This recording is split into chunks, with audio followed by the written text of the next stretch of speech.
नमस्कार साथियों, स्वागत है आप सभी का आर्ट विजन एकेडमी के यूट्यूब चैनल पर। मैं आपकी एजुकेटर अर्शिया और आज हम शुरू कर रहे हैं फंडामेंटल आर्ट की सेकेंड क्लास, डेमो क्लास में। इसमें हम पढ़ेंगे कला का वर्गीकरण, कला की परिभाषा और कला के अंग, भारतीय कला के 6 अंग। तो यह चैप्टर बहुत ही इम्पॉर्टेंट है सभी एग्ज़ाम के लिए, जैसे LT, TGT, PGT, NEET, JRF, assistant professor, सभी कला के एग्ज़ाम के लिए ये क्लासेस बहुत इम्पॉर्टेंट है। तो वीडियो के अंत तक बने रहें, नोट्स बनाएं। अगर क्लास पसंद आए तो कमेंट करना ना भूलें, सब्सक्राइब भी करिए और बताते चलिए कमेंट में कि क्लास कैसी लगी। स्टार्ट करते हैं क्लास। आज हम लोग को कलाओं का वर्गीकरण पढ़ना था।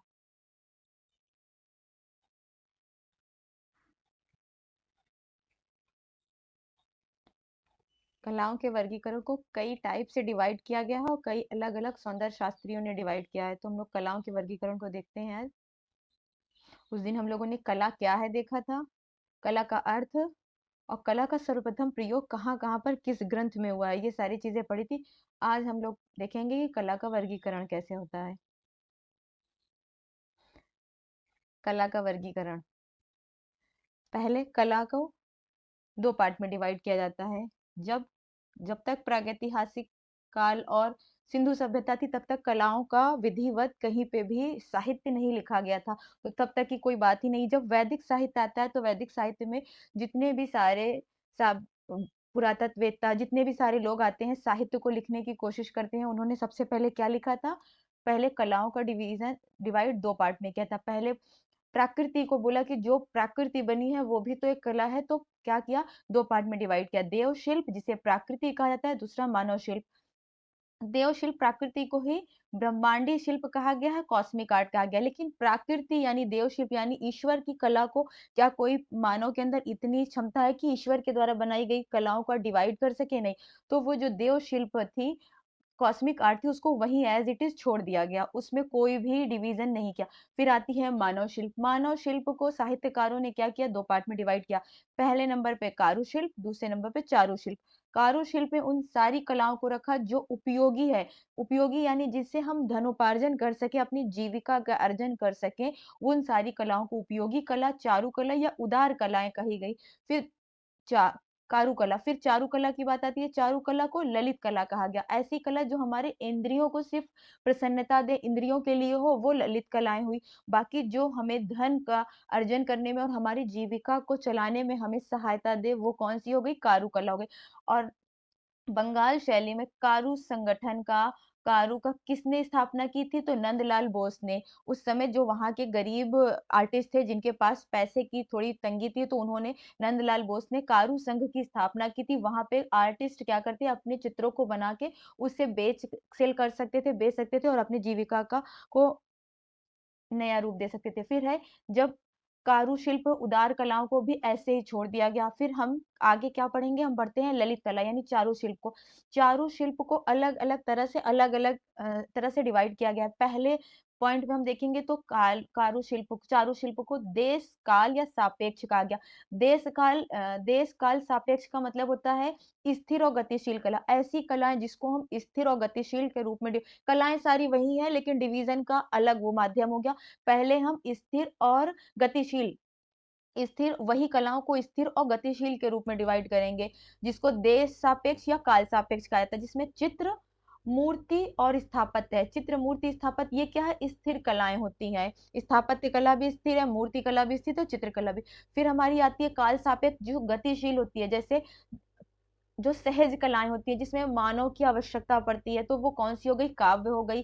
काव्य भी गति है। संगीत के अंतर्गत गीत, नृत्य, वाद सभी आ जाता है। फिर सहज और माध्यम, सहज कला वो होती है जिसके अंतर्गत मानव मनुष्य का प्रॉपर पार्ट होना चाहिए कोई भी कला को करते समय, तो सहज कला, जिसे इमीडिएट कला कहते हैं। जैसे नृत्य, नृत्य जितनी देर होगा उतनी देर कोई भी पर्सन नृत्य करेगा तो वो उसमें लगातार अपनी, उसमें करता रहेगा, तो वो उसमें सहज है, मानव लगातार उसमें इंक्लूड है। गीत में भी कोई गाना गाएगा तो उसमें मानव के द्वारा होगा, कविता भी वैसे ही है, अभिनय भी। तो ये ऐसी कलाएं, सहज कलाएं होती हैं जो मानव आधारित होती हैं, माध्यम आधारित नहीं होती है, जो मानव से होती हैं। तो ये सहज, इसे इंग्लिश में इमीडिएट कलाएं कहा जाती है। फिर माध्यम आधारित कलाएं होती है जिसे मीडिएट कहते हैं, जैसे चित्र, मूर्ति, स्थापत्य। चित्र एक बार बन जाता है तो वो कई समय के लिए, इवन लाइफ टाइम के लिए भी होता है, तो वो चित्रों के माध्यम के थ्रू उसको बना के छोड़ दिया जाता है। मूर्ति भी वैसी, स्थापत्य। तो जब हम सहज और माध्यम आधारित कलाओं को का डिवाइड करेंगे तो क्या है, सहज कलाओं में कौन सी आएगी, नृत्य, गीत, कविता और अभिनय। और माध्यम यानी मीडिएट कला में कौन सी आएगी, मूर्ति, चित्र और स्थापत्य। फिर आता है दृश्य और श्रव्य कलाएं। दृश्य कलाएं और श्रव्य कलाएं सारी वही है, लेकिन डिवीजन करने के सब फैक्ट अलग अलग है। दृश्य कलाओं में चित्र, मूर्ति, स्थापत्य और नृत्य रखा गया है। श्रव्य कलाओं में काव्य, गीत और वाद्य रखा गया है। ये स्टार्टिंग से पूरा कलाओं का वर्गीकरण है, इसको बहुत अच्छे से ध्यान दीजिए। सबसे पहले पूछता है, यूरोप में ब्रह्मांडी शिल्प, देव शिल्प, प्राकृति को ब्रह्मांडी शिल्प या कॉस्मिक आर्ट से नाम, इसके नाम से जाना जाता है। फिर हम देखते हैं,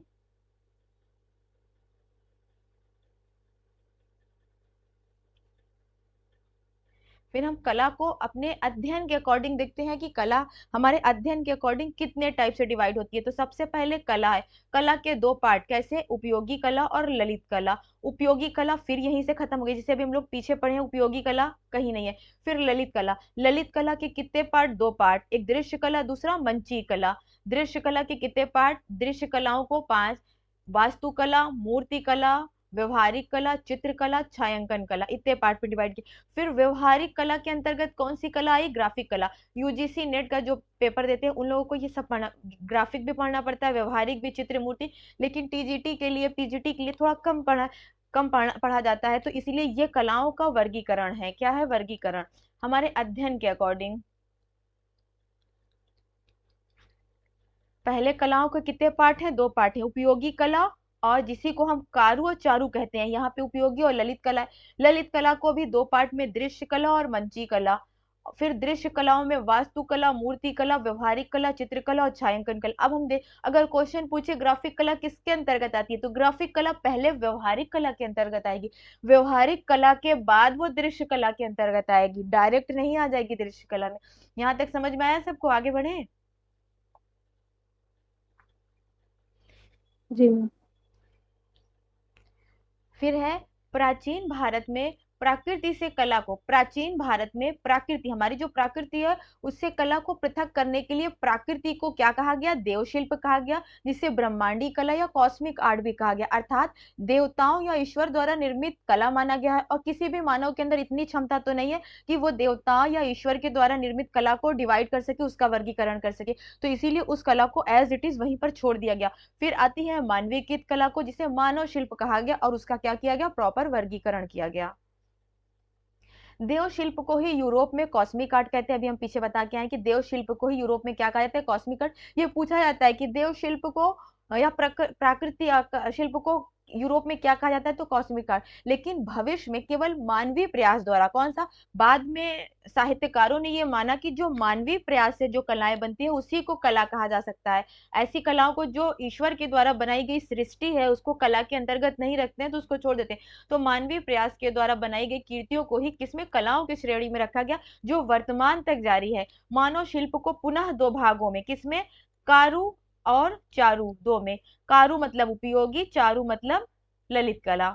अब देखिए पुराने साहित्यों में कारू और चारू को कैसे किया गया है। महर्षि पाणिनि जो थे उन्होंने अपने ग्रंथ, कौन से ग्रंथ, अष्टाध्यायी में क्या कहा, नर्तक, वादक और गायक को शिल्पी कहा। ये मोस्ट इंपॉर्टेंट है, क्वेश्चन यहाँ से पूछा जाता है कि महर्षि पाणिनि ने अपने ग्रंथ अष्टाध्यायी में किसको कहा है शिल्पी, तो नर्तक को, वादक को और गायक को ही शिल्पी कहा। यहाँ चित्रकला और मूर्ति कला, स्थापत्य कला का कुछ वो नहीं है। फिर आता है कौशिकी ब्राह्मण में नृत्य और गीत को शिल्पी कहा गया है। फिर विष्णु धर्मोत्तर पुराण में कलाओं को में कौन सी कला, चित्रकला को सर्वोच्च स्थान दिया गया है।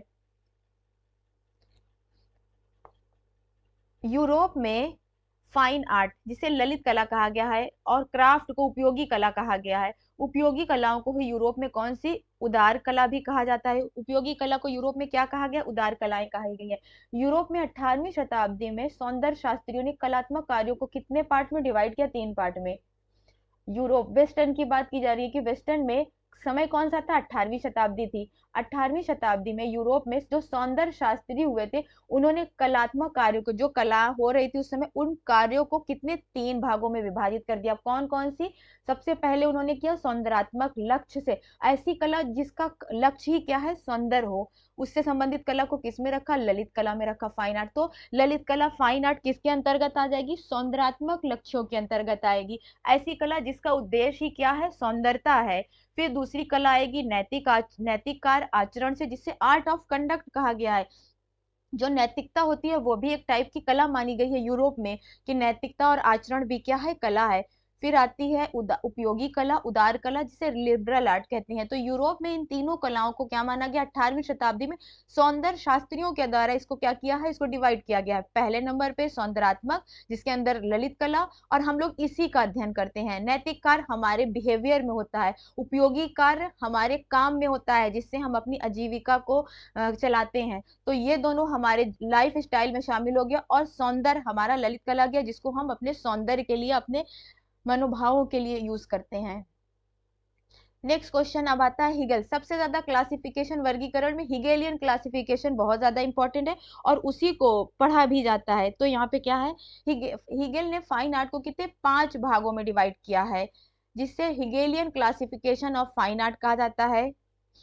किसको, फाइन आर्ट की बात की जा रही है, वही सौंदर्य शास्त्र में जो फाइन आर्ट है, ललित कला, उसको, वो कौन कौन सी कलाएं हैं, काव्य कला। काव्य कला क्या होती है, अर्थ प्रधान होती है। इसी को उच्च कला कहा गया। क्यों उच्च कला कहा गया, क्योंकि इसमें कोई भी साधन का यूज नहीं होता है, कोई भी साधन का यूज, बिना साधन के ही ये कला बहुत ही इजीली हो जाती है। तो इसीलिए काव्य को क्वेश्चन पूछे कि सभी ललित कलाओं में सबसे उच्च कला कौन सी है, तो सभी ललित कलाओं में सबसे उच्च कला काव्य कला है। फिर ये अर्थ प्रधान है। अब पूछे कि अर्थ प्रधान कला, ललित कलाओं में अर्थ प्रधान कला कौन सी है, तो ललित कलाओं में अर्थ प्रधान कला काव्य कला है।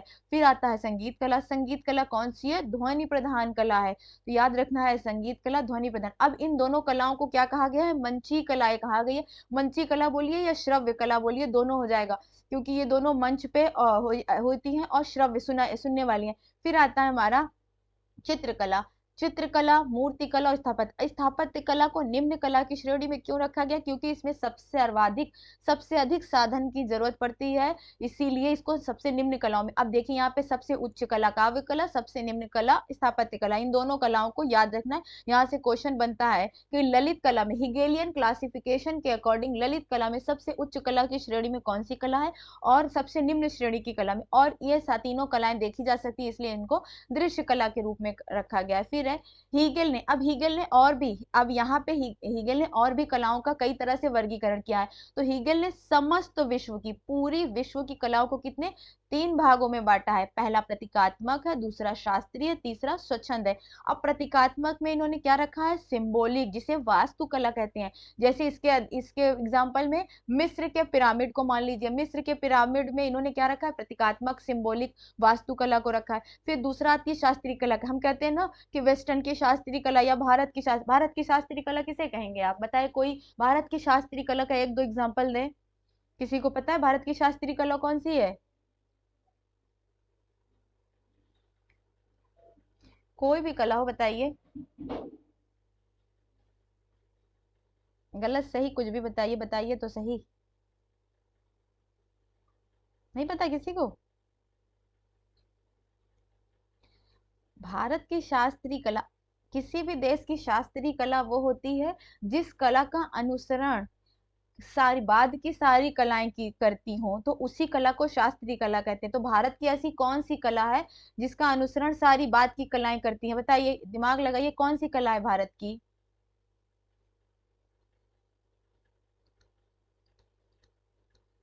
इसका नाम सुना है कभी किसी ने,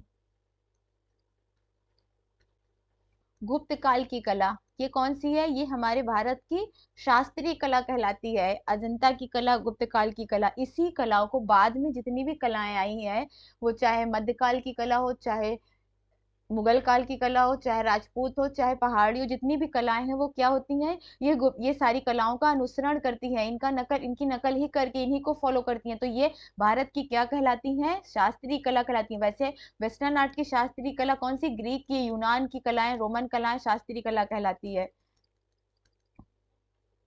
तो समझ में आया। तो यहाँ पे शास्त्रीय कला जिसे क्लासिकल आर्ट कहा जाता है, इसमें मूर्ति कला के अंतर्गत कौन सी, विश्व की बात विश्व की कर रही है, भारत की नहीं की जा रही, इसीलिए विश्व के यहाँ पे मिस्र के पिरामिड को लिया गया और यूनान की मूर्ति कला ली गई।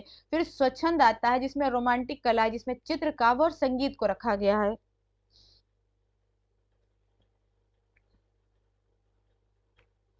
नेक्स्ट है, हीगेल ने इंद्रियों के आधार पर, अब बात आ जाती है इंद्रियों के आधार पर, हीगेल ने कलाओं को कितने दो पार्ट में डिवाइड किया है, दृश्य कला और श्रव्य कला। जो हम लोग अभी पीछे पढ़ चुके हैं, उसी कलाओं को हीगेल ने कैसे इस तरह से डिवाइड किया है। विश्व की बात आएगी अगर विश्व लेवल पे, तो उन्होंने कितने तीन पार्ट में किया है, अगर इंद्रियों के आधार पे होगी तो उन्होंने कितने दो पार्ट में किया है, दृश्य कला और श्रव्य कला। अब आते हैं वार्मगार्टन ने सौंदर्य शास्त्र को इंद्रिय का ज्ञान माना है, किसको, इंद्रिय का ज्ञान। फिर टॉलस्टाइन ने भी क्या किया, विश्व की कला को कितने तीन भागों में डिवाइड किया है, प्रतीकात्मक, शास्त्रीय और प्रभाव। बस यही से ये याद करिए कि वार्मगार्टन ने सौंदर्य शास्त्र को इंद्रिय का ज्ञान माना, यहाँ से ये क्वेश्चन पूछा जाता है। फिर है टॉलस्टाइन ने विश्व की कला को कितने तीन पार्ट में डिवाइड किया है, प्रतीकात्मक, शास्त्रीय और प्रभाव। हीगेल ने कलाओं को इंद्रियों के आधार पर दो भागों में विभाजित किया है, दृश्य और श्रव्य है। दृश्य कलाएं, श्रव्य कलाएं वह कलाएं हैं जिन कलाओं में संवेदन श्रवेंद्रियों द्वारा ग्रहण किया जाता है, यानी जब हम अपने कानों से किसी चीज को सुनते हैं, उसका आनंद लेते हैं, तो वो क्या हो जाता है, श्रव्य कलाएं होती हैं, उसे श्रव्य कला कहते हैं। जैसे गीत हो गया, वाद्य हो गया और संगीत हो गया, संगीत भी लिख लीजिए, गीत, वाद्य और संगीत। फिर दृश्य कलाएं आता है, दृश्य कला जिन कलाओं में नेत्रेंद्रियों द्वारा ग्रहण किया जाता है उन्हें दृश्य विजुअल कला कहते हैं, जैसे मूर्ति, स्थापत्य आदि। किंतु नृत्य में एक अन्य अनुभव, कौन सा, नृत्य में क्या होता है, एक अन्य अनुभव होता है, वो कौन सा, जो हमारी मांसपेशियों को गति देता है।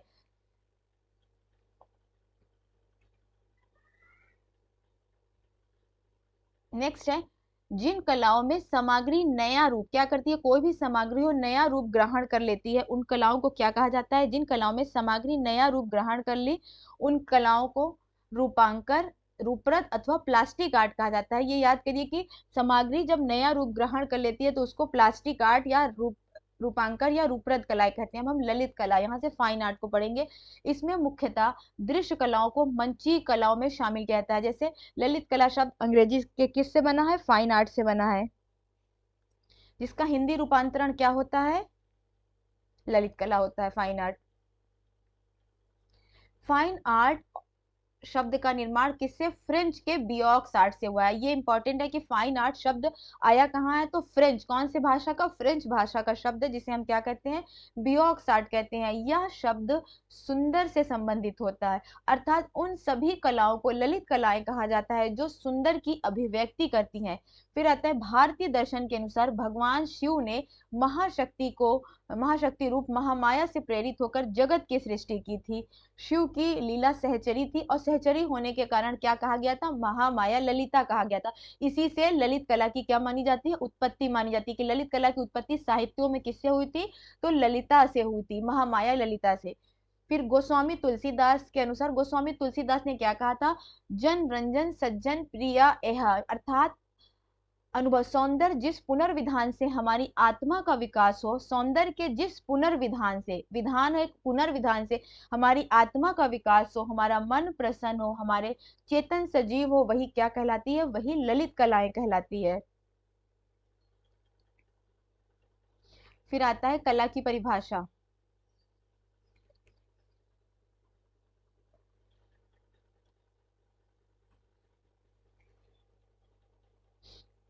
यहां तक समझ में आ रहा है सबको,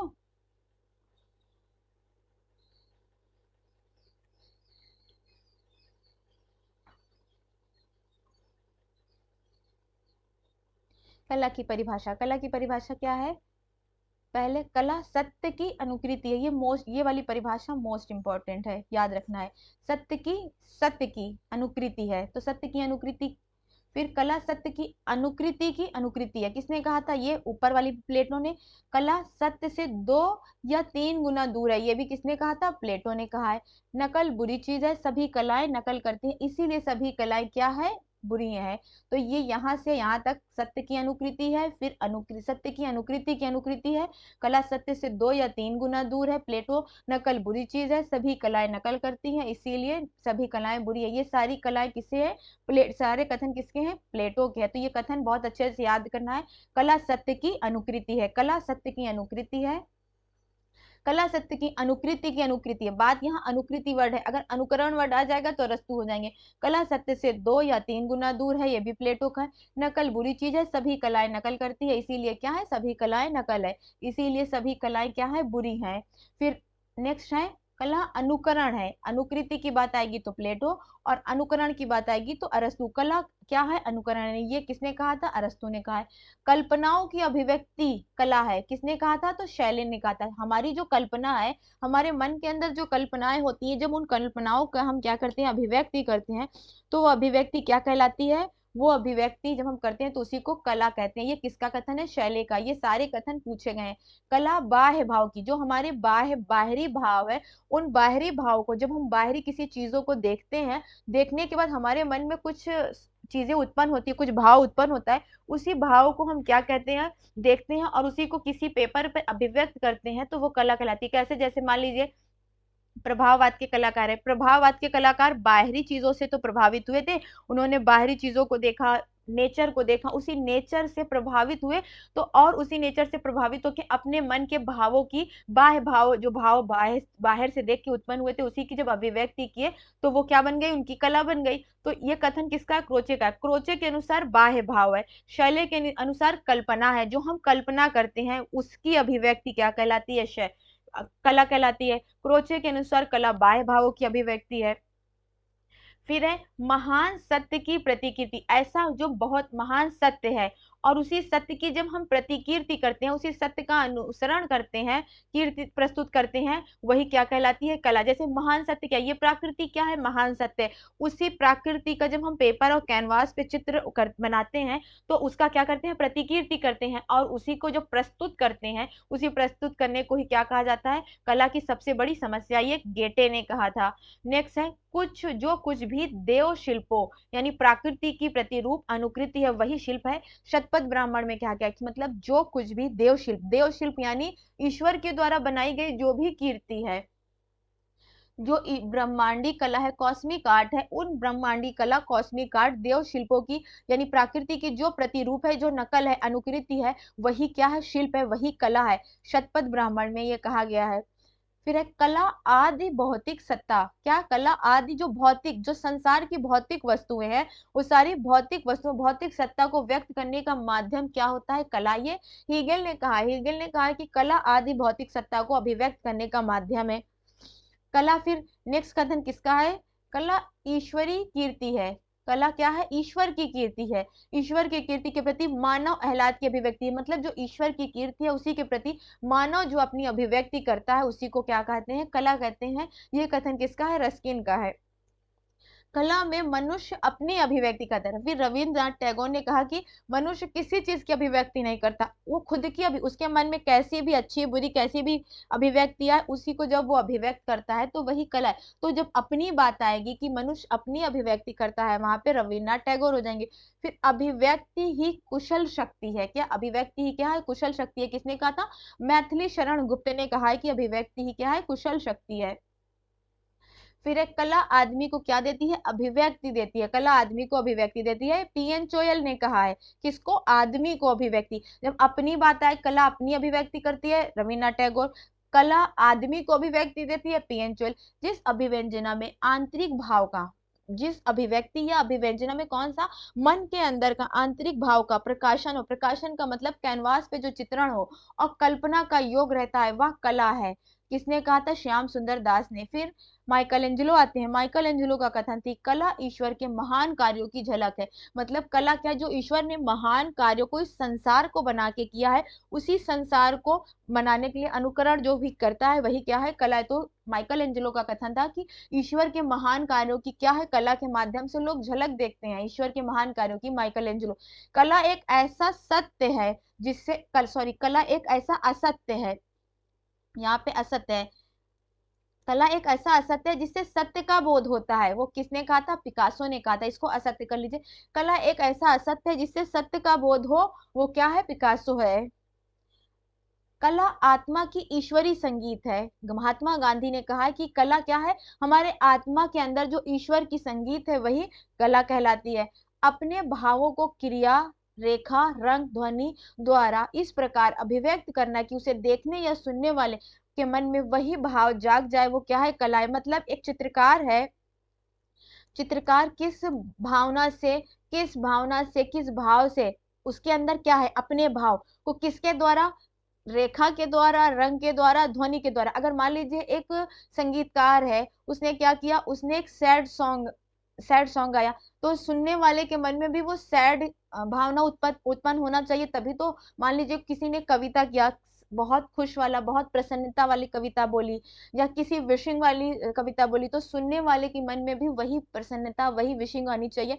तो वो क्या हो जाएगा? उसका कला बनाना ही कुशल हो जाएगा। उसी तरह चित्रकार है, चित्रकार ने रेखा और रंग के माध्यम से क्या किया? जो चित्र को बनाया, जब देखने वाले के मन में भी वही भाव उत्पन्न हो जाता है और सुनने वाले के मन में भी सेम भाव जो बनाने वाले के मन में था वो जाग जाए, तो वो क्या है? कला है। ये टॉलस्टॉय, इसी को कहा जाता है कम्युनिकेशन का सिद्धांत। हिंदी में संचार का सिद्धांत और कम्युनिकेशन का। भी हम लोग जब यूथ पढ़ रहे थे तो उसमें कई बार आया था ना कि कम्युनिकेशन का सिद्धांत, संचार का सिद्धांत किसका है? तो टॉलस्टॉय का। टॉलस्टॉय के इसी परिभाषा की वजह से माना जाता है कि इन्होंने क्या दिया था? संचार का या कम्युनिकेशन का सिद्धांत दिया है। अब हम थोड़ा सा पीछे जो पढ़ गए हैं उसको एक बार रिवीजन कर लेते हैं। हमने कलाएं पढ़ी हैं। कलाओं को कितने दो पार्ट में डिवाइड किया गया है? देव शिल्प और मानव शिल्प को। देव शिल्प को, जिसमें ब्रह्मांडी कला और कॉस्मिक आर्ट कहते हैं, उसको एज इट इज छोड़ दिया गया, उसमें कोई वर्गीकरण नहीं किया गया। मानवीय शिल्प को कितने दो पार्ट में डिवाइड किया गया था? कारु शिल्प और चारु शिल्प। कारु शिल्प को उपयोगी या उदार कलाएं कही जाती है, जिससे हमारे जीविकोपार्जन होता है, जिससे हम धन को अर्जन करते हैं और अपनी जीविका को चलाते हैं, डेली लाइफ में यूज करते हैं। फिर आती है ललित कलाएं, जिसे चारु कहते हैं, जिससे हम अपने मन को शांति को अपने मन को देते हैं, वो क्या कहलाती है? ललित कलाएं कहलाती हैं। तो अब ललित कलाओं को ललित कलाओं को भी तीन पार्ट में तीन तरह से डिवाइड किया गया है। पहला क्या है?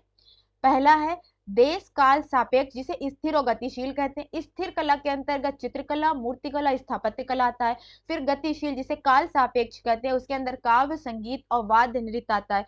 फिर सहज और माध्यम होता है। सहज का अर्थ होता है ऐसी कला जिसमें लगातार मनुष्य का, कोई भी मानव का लगातार उसमें बना रहे काम। तो सहज कला के अंतर्गत नृत्य, गीत, कविता, अभिनय। मान लीजिए कोई नृत्य कर रहा है तो बिना किसी मनुष्य के नृत्य किए बिना तो नृत्य नहीं होगा, तो लगातार उस मानव का उसमें बना रहे कार्य, तो वो सहज कलाओं के अंतर्गत आती है। तो नृत्य, गीत, कविता और अभिनय। फिर माध्यम आधारित कलाएं आती हैं, जैसे चित्र, मूर्ति, स्थापत्य। ये क्या हो जाएगी? माध्यम आधारित हो जाएगी। इसके अंतर्गत मीडिएट की जरूरत पड़ती है, माध्यम, और इसके अंतर्गत कोई भी मीडिएट माध्यम की जरूरत नहीं पड़ती, डायरेक्ट मनुष्य की जरूरत पड़ती है। फिर हम आते हैं हमारी ललित कलाएं, कितने श्रव्य और दृश्य और श्रव्य के आधार पर, विजुअल और ऑडिटरी के में आती है, जिसमें विजुअल में, दृश्य में हम क्या करते हैं? चित्र, मूर्ति, स्थापत्य और नृत्य को करते हैं। श्रव्य में हम काव्य, गीत और वाद्य को देखते हैं। फिर हम कला को देखते हैं किससे? अपने अध्ययन के अकॉर्डिंग कला को कितने दो पार्ट में डिवाइड किया गया है, उपयोगी कला और ललित कला। कला दो पार्ट में, उपयोगी और ललित कला। ललित कला के फिर दो पार्ट हैं, दृश्य कला और श्रव्य कला या मंची कला। श्रव्य कला, दृश्य कला में वास्तुकला, मूर्ति कला, व्यवहारिक कला, चित्रकला और छायांकन कला। फिर व्यवहारिक कला को व्यवहारिक कला के अंतर्गत कौन सी आती है? ग्राफिक कला आती है, जिसको हम यूजीसी नेट में पढ़ते हैं, और आजकल इसको हर पेपर में भी पूछा जाने लगा है। दो चार क्वेश्चन ही पूछा जाता है, लेकिन पूछा जाता है। एलटी में भी तीन चार क्वेश्चन लास्ट ईयर में पूछा गया था। प्राचीन भारत में प्रकृति को से पृथक करने को क्या कहा गया है? प्राचीन भारत में प्रकृति को कला से पृथक करने के लिए देव शिल्प या ब्रह्मांडी कला, जिसे कॉस्मिक आर्ट कहते हैं, अर्थात देवताओं या ईश्वर द्वारा निर्मित कला को क्या कहा गया है? कॉस्मिक आर्ट कहा गया। और जो मानवीय कला है, जो मानव के द्वारा निर्मित की गई थी, उसे मानव शिल्प कहा गया है। देव शिल्प को ही यूरोप में कॉस्मिक आर्ट कहते हैं, लेकिन भविष्य में मानवीय कलाओं के प्रयास द्वारा, मतलब जब हम यूरोप की वेस्टर्न आर्ट की बात करेंगे तो वहां पे देव शिल्प, जो ब्रह्मांड है, जो ईश्वर की कला है, उसी को क्या नाम दिया गया? कॉस्मिक आर्ट या ब्रह्मांडी कला। लेकिन भविष्य में केवल मानवीय कलाओं को ही क्या दिया गया है? कलाओं की श्रेणी में। अब कलाओं की श्रेणी में किस कला को रखा गया है? सिर्फ मानवीय कलाओं को। ईश्वरी कलाओं को या कॉस्मिक कला या ब्रह्मांडी कला को कलाओं की श्रेणी में नहीं रखा गया है, सिर्फ मानवीय कलाओं को कलाओं की श्रेणी में रखा गया है, जिसे ललित कला नाम दिया गया है, कारू और चारू नाम दिया गया है। मानव शिल्प को पुनः दो भागों में बांटा गया, कारू और चारू शिल्प में। कारू जो हम कार्य को करते हैं अपने दैनिक जीवन में, चारू जिसे ललित कला कहते हैं, जिसे हमारी ज्ञानेंद्रियों को संतुष्टि मिलती है। फिर कुछ साहित्यकारों ने क्या कहा है अपने ग्रंथों में? कहा है महर्षि पाणिनि ने अपने ग्रंथ पहली बात तो यहाँ से क्वेश्चन कि अष्टाध्यायी किसका ग्रंथ है? तो अष्टाध्यायी महर्षि पाणिनि का ग्रंथ है। पाणिनि ने अपने ग्रंथों में शिल्पी वर्ड किसके लिए यूज किया? तो पाणिनि के ग्रंथ में शिल्पी वर्ड यूज हुआ है। किन लोगों के लिए हुआ है? जो नर्तक हैं, जो वादक हैं, जो गायक हैं, उनके लिए। फिर कौशिकी ब्राह्मण ब्राह्मण में कौशिकी ब्राह्मण में नृत्य, गीत और शिल्प को क्या कहा गया है? नृत्य और गीत को, सिर्फ नृत्य को और गीत को शिल्प कहा गया। फिर चित्रकला की, इन दोनों में चित्रकला की कोई बात ही नहीं की गई है। फिर विष्णु धर्मोत्तर पुराण आया। विष्णु धर्मोत्तर पुराण में सारे कलाओं में, यानी नर्तक, वादक, गायक, शिल्पी, गीत, जितने भी कलाएं हैं, उन सारी कलाओं में सर्वोच्च स्थान किन कला का दिया गया? तो चित्रकला को सर्वोच्च स्थान। क्वेश्चन पूछा जाता है कि निम्नलिखित में से किस ग्रंथ में चित्रकला को सर्वोच्च स्थान दिया गया है? या विष्णु धर्मोत्तर पुराण में कलाओं में कौन सी कला को सर्वोच्च स्थान दिया गया है? तो उधर से क्वेश्चन आएगा तो विष्णु धर्मोत्तर पुराण आंसर होगा, और कलाओं को पूछा जाएगा तो चित्रकला आंसर हो जाएगा। फिर यूरोप की बात करें तो यूरोप में फाइन आर्ट, ललित कला और क्राफ्ट को उपयोगी कला कहा जाता है। उपयोगी कलाओं को ही यूरोप में उदार कला, क्वेश्चन पूछ ले कि उदार कला किसे कहते हैं? तो उपयोगी कला को ही उदार कलाएं कहा जाता है। यूरोप में 18वीं शताब्दी में सौंदर्य शास्त्रियों ने कौन से कलात्मक कार्यों को, जो मानवीय कलात्मक कार्य है, उसको कितने 3 पार्ट में डिवाइड किया था। कौन कौन सा 3 पार्ट था? सौंदर्यात्मक, नैतिक और उपयोगी। सौंदर्यात्मक के अंतर्गत ललित कला को रखा गया, जिसे इंग्लिश में फाइन आर्ट कहा जाता है। नैतिक कार्य जो हमारे आचरण से दिखती है, उसको आचरण कला या नैतिक कार्य के अंतर रखा गया है, उसको आर्ट ऑफ कंडक्ट कहा जाता है। फिर उपयोगी कला, जिसे उदार कला या लिबरल आर्ट भी कहा जाता है। फिर आते हैं हीगेल। हीगेल ने फाइन आर्ट को कितने 5 भागों में बांटा है। हिगेल, जिसे हम किस नाम से जानते हैं? हिगेलियन क्लासिफिकेशन के नाम से जानते हैं। तो हिगेलियन क्लासिफिकेशन किसने दिया था? तो हिगेल ने दिया था। और उन 5 कला कौन कौन सी है? काव्य कला, संगीत कला, चित्रकला, मूर्ति कला, स्थापत्य कला। काव्य कला अर्थ प्रधान है, उच्च कला में आती है। संगीत कला ध्वनि प्रधान है, और इन दोनों को मंची कला कहा जाता है। ध्वनि सिद्धांत किसका है? ध्वनि सिद्धांत, अब यहाँ से ध्वनि प्रधान कला से हम एक क्वेश्चन बनता है कि ध्वनि सिद्धांत किसका है? ध्वनि सिद्धांत आनंदवर्धन का है। फिर चित्रकला की बात आती है तो चित्रकला को किस ग्रंथ में चित्रकला को सर्वोच्च स्थान दिया गया है? विष्णु धर्मोत्तर पुराण में। मूर्ति कला, स्थापत्य कला को सबसे निम्न कला माना गया है, किसके? हिगेलियन क्लासिफिकेशन। क्वेश्चन पूछ ले स्थापत्य कला को निम्न कला किसके अंतर्गत माना गया है? तो हिगेलियन क्लासिफिकेशन के अंतर्गत, यानी हिगेल के अंतर्गत। और इसको क्या नाम दिया गया है? दृश्य कला। अब हीगेल ने समस्त विश्व की कला को, जो समस्त विश्व की कला है, उन समस्त विश्व की कला को हीगेल ने कितने पार्ट में डिवाइड किया है?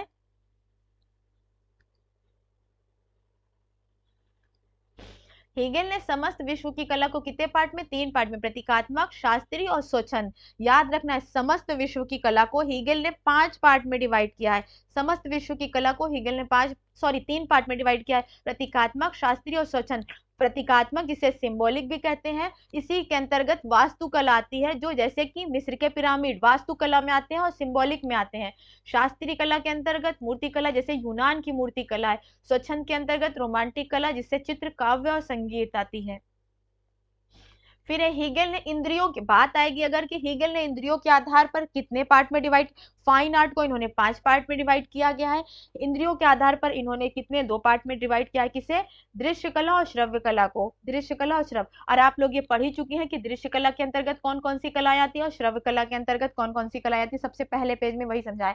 फिर वामगाटन महोदय आते हैं। वामगाटन ने क्या किया, सौंदर्य शास्त्र को इंद्रिय का ज्ञान, जो हम सेंस ऑर्गन पढ़ते हैं, 5 हमारे सेंस ऑर्गन है, उन पांचों सेंस, इन्होंने क्या कह दिया कि सौंदर्य शास्त्र, जो पूरा सौंदर्य शास्त्र है वो इंद्रियों का ज्ञान है, हम सौंदर्य शास्त्र को अपनी इंद्रियों के माध्यम से ही समझ सकते हैं।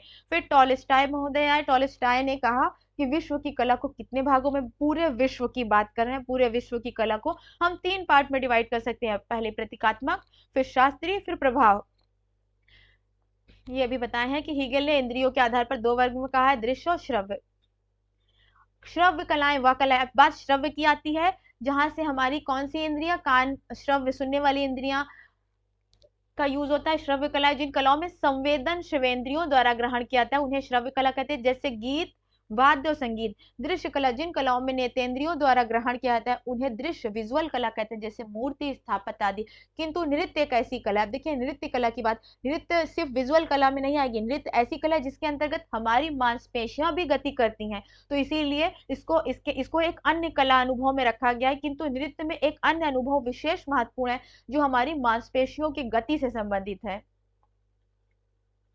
जिन कलाओं में सामग्री नया रूप ले लेती है, जैसे कागज हो गया, पीओपी हो गया, ये सारे में क्या हो गया, जब नया रूप ले लेगी ये सामग्री, क्या होगी, कैनवास हो गया, रंग हो गया, पेंसिल हो गया, इन सारे में जब ये नया रूप ले लेगी उसी को क्या कहा जाता है, रूपरत। क्वेश्चन पूछ ले रूपरत कला क्या है या प्लास्टिक आर्ट क्या है, तो उसका आंसर हो जाएगा कि जिन कलाओं में सामग्री नया रूप ग्रहण कर ले उसे रूपांकर कला, रूपरत कला या प्लास्टिक आर्ट कहा जाता है। फिर ललित कला की बात आती है। ललित कला यानी जिसे फाइन आर्ट कहते हैं, इसको मुख्यतः दृश्य कलाओं और मंची कलाओं में शामिल किया गया। श्रव्य कला को मंची कला कहा जाता है, ध्यान रखना है, कलाओं में शामिल किया। ललित कला की उत्पत्ति कहाँ से हुई, ये शब्द कहाँ से आया, ललित कला, फाइन आर्ट, ये शब्द कहाँ से आया, तो ललित कला शब्द अंग्रेजी के फाइन आर्ट का हिंदी रूपांतरण है। अब फाइन आर्ट शब्द का निर्माण कहाँ से आया, फाइन आर्ट कहीं से तो किसी ना किसी भाषा से तो लिया गया होगा, तो वो फ्रेंच भाषा से लिया गया। फ्रेंच भाषा में कौन सा शब्द था, बियोक्स आर्ट था, उसी बियोक्स आर्ट से क्या लिया गया, उसी बियोक्स आर्ट से, इसी बियोक्स से क्या बना है, ब्यूटीफुल बना है, ब्यूटीफुल शब्द इसी बियोक्स फ्रेंच से बना है। तो फाइन आर्ट शब्द की उत्पत्ति कहाँ हुई, फ्रेंच के बियोक्स आर्ट से, और इसका शब्द है ब्यूटीफुल का क्या अर्थ होता है, सुंदर अर्थ होता है, तो उसी ब्यूटीफुल बियोक्स से ही भी फाइन आर्ट बना है। अर्थात उन सभी कलाओं को ललित कला में रखा जाता है जो सुंदर और अभिव्यक्त, सुंदर की क्या करें, अभिव्यक्ति करें। फिर भारतीय दर्शन की, अभी तक हम विश्व की बात कर रहे थे, हम भारतीय दर्शन की बात करें तो भारतीय दर्शन के अनुसार भगवान शिव महामाया, महाशक्ति का रूप महामाया से प्रेरित होकर जगत की सृष्टि करते हैं, और इनकी जो ललिता है, महामाया ललिता कहा गया है, जब सहचरी सृष्टि करते हैं। शिव की जो लीला है वो सहचरी है, और इसी सहचरी होने के कारण महामाया ललिता कहा गया है, और इसी ललिता से क्या बना है, ललित कला की उत्पत्ति बनी है, हुई है। फिर गोस्वामी तुलसीदास आते हैं, इन्होंने एक श्लोक दिया है, जन रंजन सज्जन प्रिय आया, अर्थात अर्थात अनुभव सौंदर्य जिस पुनर्विधान से हमारी आत्मा का विकास हो, हमारा मन प्रसन्न हो, हमारी चेतना सजीव हो जाए, वो क्या कहलाती है, वही ललित कला कहलाती है। फिर हमने क्या किया, ये परिभाषाओं को तो पढ़ लिया है, परिभाषाओं को दोबारा नहीं देखते हैं, वो सिर्फ याद करने की चीज है। हम देखते हैं, अभी हम पढ़े ना रूपरत कलाएं, जिसमें सामग्री नया रूप ले ले, वो सब क्या है, उसी को रूपरत कला कहते हैं, आकार प्रधान या प्लास्टिक आर्ट कहते हैं। तो कलाओं को रूपांकर, क्या रूपांकर, रूपरत अथवा प्लास्टिक आर्ट भी कहा जाता है, क्योंकि इनमें किसी भी पदार्थ कोई भी हो अथवा सामग्री हो विशेष रूप में ढाली जाए और ढालने के बाद अपना रूप परिवर्तित कर ले, वो क्या कहलाएगी, रूपरत कला कहलाएगी, आकार प्रधान कला है, प्लास्टिक आर्ट के वे कला है जिसमें सामग्री अपना स्वाभाविक रूप, अपना ओरिजिनल रूप को छोड़ दे और नए रूप को हमारे सामने प्रस्तुत करे, वो रूपरत कलाएं कहलाती हैं। जैसे चित्र, चित्र में क्या है, चित्र में रंग, कागज, कपड़ा, कैनवास, पेंसिल सब अलग अलग होती है, लेकिन जब हम इसका उपयोग करते हैं तो ये सब क्या बन जाती है, ये सारी हमारे चित्र बन जाती है। क्या हम किसी खाली रंग को, ओनली रंग को लेके कह सकते हैं ये चित्र है, सिर्फ कागज या कैनवास को लेके या कपड़े को लेके कह सकते हैं या चित्र है, नहीं। लेकिन जब इन सब का प्रयोग करके हम चित्र बनाएंगे तो वो क्या करें, इन सब ने क्या कर दिया, अपना ओरिजिनल रूप छोड़ दिया और किस चीज का निर्माण किया, चित्र का निर्माण किया। फिर है मूर्ति, मूर्ति में सीमेंट हो गया, लकड़ी हो गया, पत्थर हो गया, पीओपी हो गया, हाथी का दांत, मोम, मिट्टी। ये सब मिट्टी को हम मिट्टी कहेंगे, लेकिन जब उसी मिट्टी अपना रूप परिवर्तित करके मूर्ति बन जाएगी, क्या उस मूर्ति को हम मिट्टी कह सकते हैं? नहीं। सीमेंट को हम सीमेंट कह सकते हैं जब वो मूर्ति का रूप है। तो जब ये अपना रूप, ओरिजिनल रूप को छोड़ के मूर्ति में कन्वर्ट हो जाए तो हम उसको मूर्ति कहते हैं, सीमेंट, हाथी का दांत नहीं कहते। फिर वास्तु, मान लीजिए वास्तु में सीमेंट है, लोहा है, लकड़ी है, पत्थर है, ईंट है, ये सारी चीज है। क्या ये सारी चीज को ऐसे रख दीजिए, हमने रख दिया लोहा, रख दिया लकड़ी, रख दिया पत्थर, रख दिया ईंट, रख दिया, तो हम इसको क्या कहेंगे कि ये भवन है? नहीं। जब ये इन सारी चीजों को मिला के असेंबल करके क्या बनाया जाए, वास्तुकला बना दिया, भवन बना दिया, तो वो वास्तु कहलाएगी।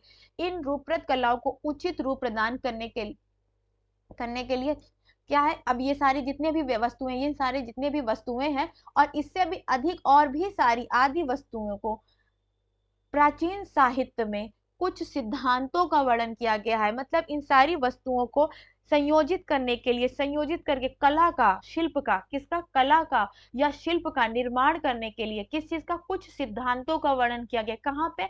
प्राचीन साहित्य में। जिसके अंतर्गत हम क्या पढ़ते हैं, कला के 6 अंग को पढ़ते हैं, कला के 6 तत्वों को पढ़ते हैं, संयोजन के सिद्धांत का अध्ययन करते हैं। उसी में हम देखते हैं कला के कितने अंग होते हैं। ये मोस्ट इंपॉर्टेंट है, यहाँ पे कला के कितने 6 अंग होते हैं, जिसे हम रूप भेद, प्रमाण, भाव, लावण्य, योजना, सदृश, वर्णिका, भंग कहते हैं। फिर ये कला के कितने 6 अंग हो गए।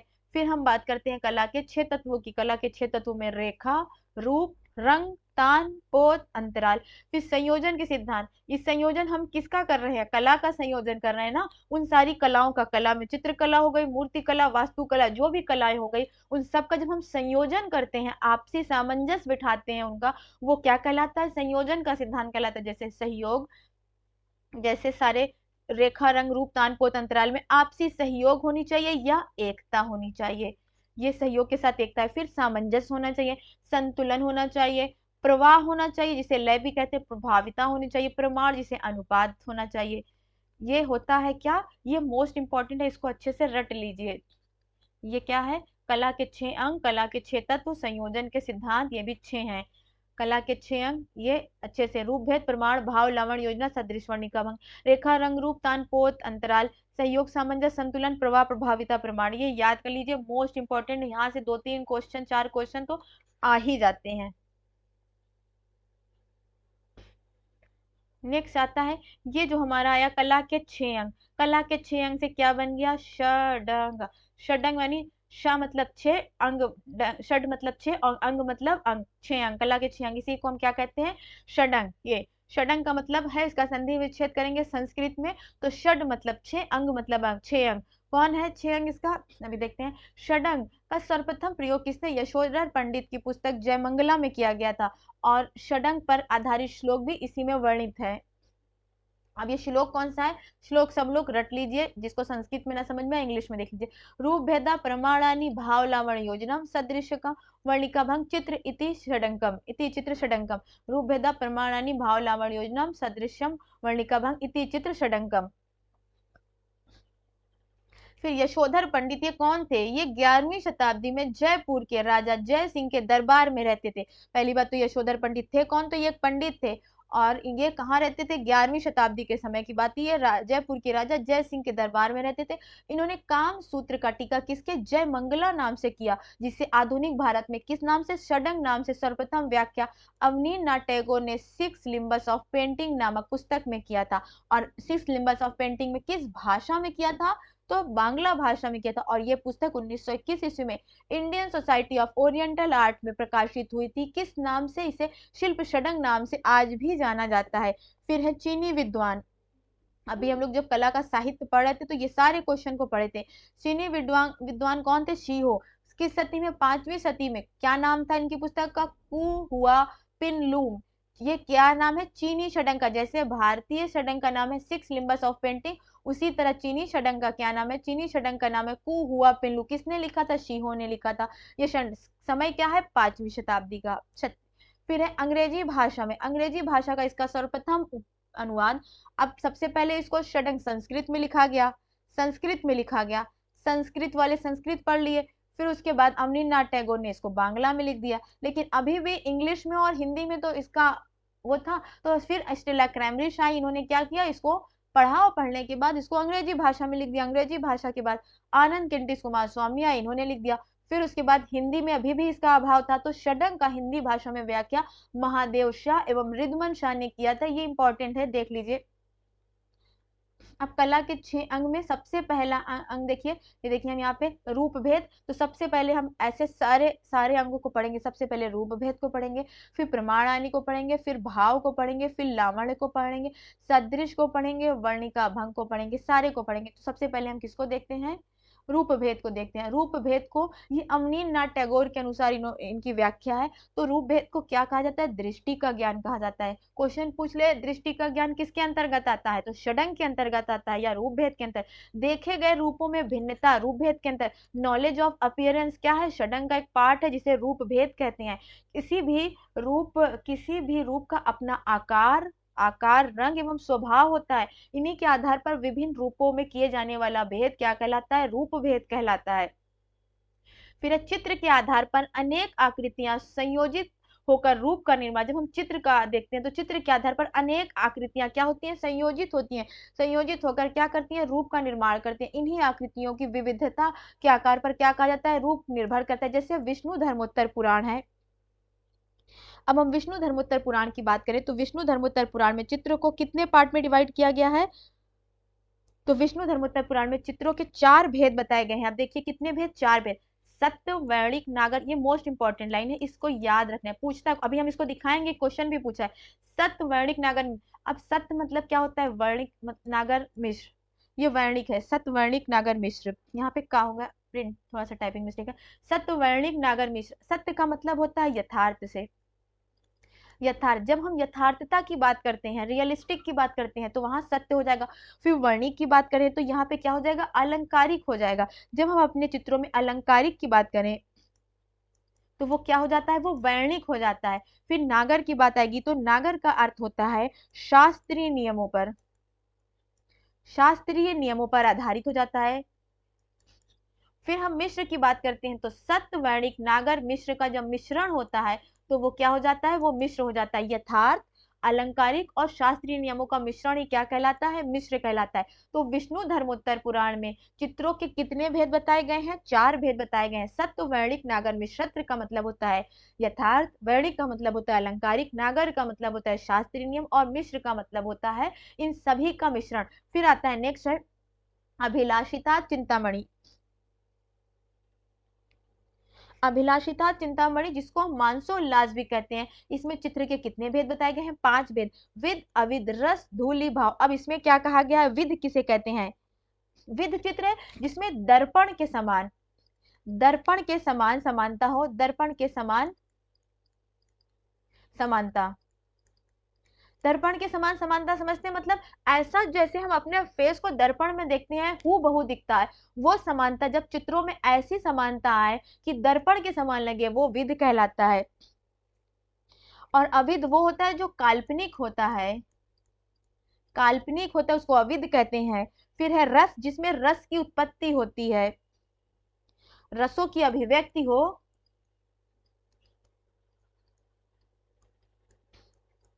वो क्या है? रस। फिर धूलि, जैसे हम रंगोली बनाते हैं, सूखे रंगों का जब प्रयोग होता है तो वो धूलि होता है। भाव होता है जहां पे हम भावों को, जैसे रस भाव हो गया, जैसे हम भाव पढ़ते हैं कितने 49 भाव है, उन भावों का जहाँ पे होता है तो वो भाव कहलाते हैं। तो किसे? अभिलाषिता चिंतामणि मानसोल्लास में चित्र के कितने भेद बताए गए हैं? 5 भेद। और विष्णु धर्मोत्तर पुराण में चित्र के कितने भेद बताए गए हैं? 4 भेद। तो ये ध्यान रखना है। फिर आता है महाभारत, मोस्ट इंपॉर्टेंट। महाभारत में 19 प्रकार के रूप भेद बताए गए हैं। अवनींद्रनाथ टैगोर ने 16 प्रकार के रूप भेद बताए हैं। फिर देखिए हम अभी हम क्वेश्चन पढ़े ना, क्वेश्चन पूछ रहा है किस काल के ग्रंथों में विध, अविध, रस और धूलि भाव बताए। देखिए यहाँ पे मानसोल्लास नहीं दिया है, ये देखिए यहाँ दिया है अभिलाषिता चिंतामणि, लेकिन ऑप्शन में मानसोल्लास नहीं दिया है। क्या दिया है? ये सारे ग्रंथ उपनिषद काल में लिखे गए, इसलिए उपनिषद दिया। मान लीजिए क्वेश्चन यही से, अभी हम कल बता रहे थे ना कि क्लास में क्वेश्चन सेम दे सकता है लेकिन कुछ चेंज कर सकता है, तो यही क्वेश्चन पूछ ले विध चित्र, अविध चित्र, रस चित्र, धूलि भाव चित्र कहाँ है, तो हो सकता है मानसोल्लास। यहाँ उपनिषद ना देके मानसोल्लास दे दे तो क्वेश्चन तो रिपीट हो गया लेकिन कुछ चेंजेस के साथ। वैसे यहाँ क्वेश्चन है देखिए, विष्णु धर्मोत्तर पुराण में कितने चित्र बताए गए हैं? 4 चित्र, सत्य चित्र, वर्णिक चित्र, नागर चित्र, मिश्र चित्र। फिर है देखिए यहाँ पे मानसोल्लास में कितने भेद है? तो 5। यहाँ पूछ ले, यहाँ पे मानसोल्लास की जगह दूसरा नाम दे दे, वो पूछ ले तो क्या है यहाँ पे? अभिलाषिता चिंतामणि। तो अभिलाषिता चिंतामणि में कितने चित्र के भेद हैं? 5। विद अविद रस धूलि भाव, ऐसे ध्यान रखना है। फिर उसके बाद आता है चित्र सूत्र का अंग्रेजी भाषा में अनुवाद किसने किया था? तो स्टेला क्रैमरिस। हो सकता है इसकी प्रवृत्ति चेंज कर दे, स्टेला क्रैमरिस ऑप्शन में ना देकर आनंद कैंटिस कुमार स्वामी को दे दे, या क्वेश्चन पूछ ले चित्र सूत्र का हिंदी में अनुवाद किसने किया है? तो किसने किया है? रिद्धिमान शाह ने, याद रखना है। तो आज की क्लास यहीं पे समाप्त करते हैं। किसी को कोई समस्या हो तो पूछ ले।